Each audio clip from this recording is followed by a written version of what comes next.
A doctor once told a patient, you need to stop smoking, avoid alcohol, eat plain food, go to bed early, and stay away from too much excitement. The man asked, will that make me live longer?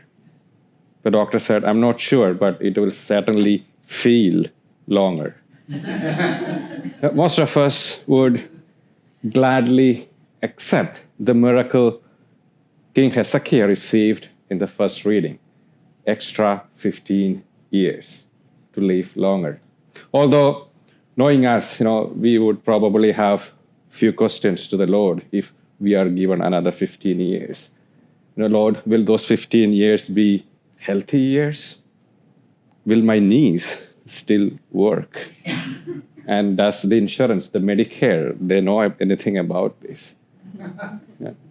We are always asking for more all the time. More money, more leisure, more time with our children, more time with our parents, more time to travel, to pray, more time to become the person we have been promising to become for the last 20 years. And when we actually receive more time, we have a remarkable gift of wasting it. We can sit at the same dinner table with people we love, and somehow everyone is looking at a different direction. We can spend 10 minutes, searching for our glasses while they are sitting on the top of our head. We say, one of these days, I need to call my brother, as though, God has officially added that day to our calendar. That's what makes the story of Hezekiah so interesting today. God gives him 15 additional years. But later in the book of Isaiah, chapter 39, we will read that the same king, he proudly shows off all his treasures to the delegation from Babylon. His silver, his gold, his armory, everything. The man who wept before God when he thought he was going to die, he becomes rather impressed with himself once he knows that he is living. More time did not automatically make him wiser or better. A few years ago, an Australian palliative care nurse named Bronnie Ware, she published what she had heard from years of sitting with the dying in her blog, which became the book, The Top 5 Regrets of the Dying. She published in 2012. Not one person told her they wished they had worked more, or won more arguments, or answered one more email, or made more money. They wished they had let themselves be happier. They wished they had stayed in touch with friends.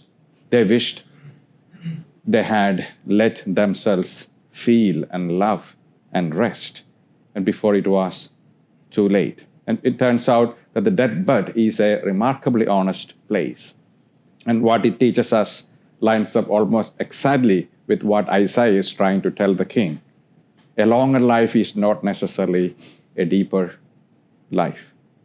The sign God gives Hezekiah it's not a voice from heaven or a vision.